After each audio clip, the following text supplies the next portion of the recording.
Types ఉన్నాయన్నమాట. అంటే గర్భాశయంలో మీరు ఇటువైపు ఉండొచ్చు, పైన ఉండొచ్చు. ఇవి బఠానీ గింజ నుంచి 1 కేజీ దాకా కూడా ఉండే అవకాశం ఉంటుంది ఈ గడ్డలు.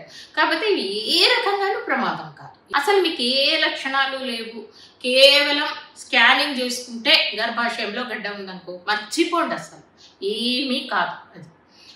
కానీ లక్షణాలు ఇలాంటివి ఏవైనా ఉన్నప్పుడు ఒక్కొక్కసారి మీరు గర్భం కోసం ప్రయత్నిస్తూ ఉండి ఇలాంటి గడ్డలు ఏవైనా ఉంటే ఆ గడ్డ వరకు మాత్రమే తీసేస్తారన్నమాట.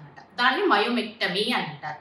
అంటే లాపరోస్కోపిక్ ద్వారా అది ఎక్కడ గడ్డ ఉందో దాన్ని తీసేస్తారు. విపరీతమైన రక్తస్రావం అవుతుంది. మీరు ఇప్పటికే 35-40 సంవత్సరాల వయసులో ఉన్నారనుకోండి, ఒక మెనోపాస్ ఏజ్కి వచ్చేటప్పటికి గర్భసంచి కుంచుకుపోయి ఇది కూడా తగ్గిపోతుంది.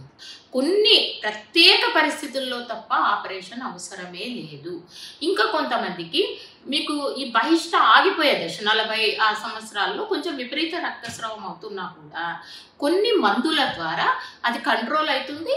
మీకు మెనోపాస్ ఎప్పుడైతే వస్తుందో ఇవి కూడా దాంతోపాటు గర్భసంచి కుంచుకుపోతే ఇవి కూడా వెళ్ళిపోతాయి అన్నమాట. అప్పుడు కూడా మీకు ఏమీ అవసరం లేదు. ట్రీట్మెంట్లు ఏ రకంగా ఉన్నాయి అంటే, ముందు మీకు నెల ఎక్కువ రక్తస్రావం అవుతూ ఉంటే రక్తహీనత వచ్చే అవకాశం ఉంది.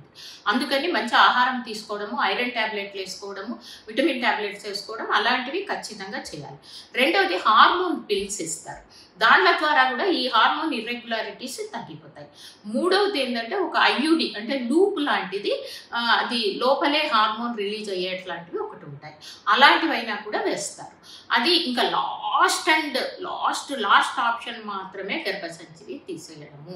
అది 100కి 99 మందికి అవసరమే ఉండదు.